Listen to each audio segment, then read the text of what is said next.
वास्तुशास्त्र में वास्तु दोष के लिए ये ज्योतिष में एक पुस्तक है लाल किताब, इसका आधार लिया गया है। और ज्योतिष तत्व का भी इसमें आधार लिया गया है। ये ज्योतिष तत्व है।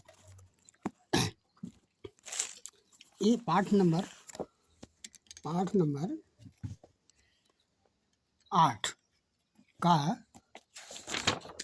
7th, पाठ नंबर 8 का ये 7th क्रम चल रहा है।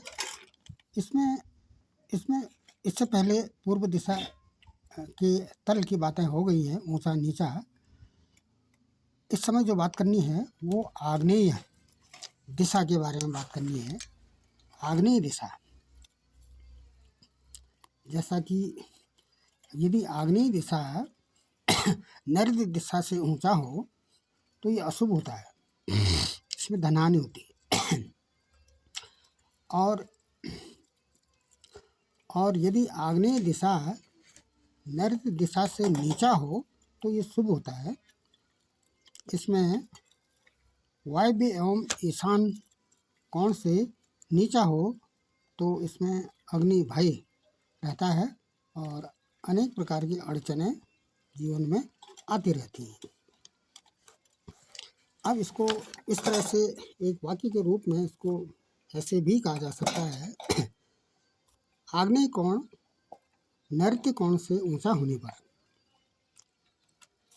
तथा ईशान एवं वायव्य कोण से नीचा होने पर ये आग्नेय दिशा का वास्तु दोष बनता है। इसमें धनहानि होती है, अग्नि का भय रहता है और अनेक प्रकार की अड़चनें जीवन में आती रहती हैं।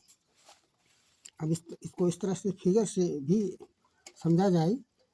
ये ईस्ट है, ईस्ट वेस्ट नॉर्थ, और ये साउथ ईशान आग्नेय। इस समय हमारा जो मतलब है वो आग्नेय कोण से है। तो ये आग्नेय कोण में जो भी कमरा बना है वह यदि नैऋत्य कोण से ऊंचा है तो ये वास्तु दोष है। और ये किससे नीचा है, ये एरो का निशान दिखा गया है। ये वायव्य कोण से नीचा है और ये जो कोण है ये ईशान कोण है, इससे नीचा है। तो ऐसी स्थिति में वास्तु दोष होगा, अग्निकोणीय वास्तु दोष होगा।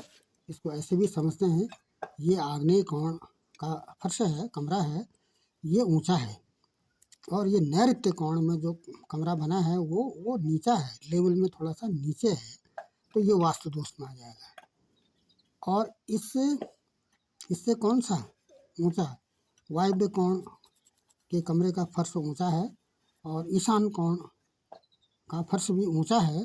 तो ये भी आग्नेय कोणीय वास्तु दोष में आएगा। तो ऐसी स्थिति में धनहानि होगी या अनेक प्रकार की अड़चनें आती रहेंगी और अग्नि का भय बना रहेगा। यदि वास्तुशास्त्र में विश्वास किया जाए, यदि नास्तिक हैं तो कोई बात नहीं। यदि इस प्रकार की घटनाएं घटित हो रही हैं प्रश्नगत संदर्भ में, यदि इस प्रकार की घटनाएं घटित हो रही हैं, अकस्मात आगजनी का भय है या धनहानि हो रही है या फिर अनेक प्रकार की अड़चनें आ रही हैं, बाधाएं आ रही हैं, तो इस प्रकार के यदि कमरे बने हुए हैं तो उसमें आंशिक रूप से सुधार किया जा सकता है। ये फर्श से मतलब है, ये ग्राउंड लेवल से मतलब है, ये छत से मतलब नहीं है। छत तो क्योंकि लेंटर तो सभी कमरों का एक ही होगा, लेंटर का ऊंचा नीचा होने का तो प्रश्न ही नहीं है। तो ये फर्श का लेवल ऊंचा नीचा इसमें रखा जा सकता है। इसको स्वयं करके भी इसकी जो सत्य की वास्तविकता है उस पर स्वयं ही इसको करके देखा जा सकता है।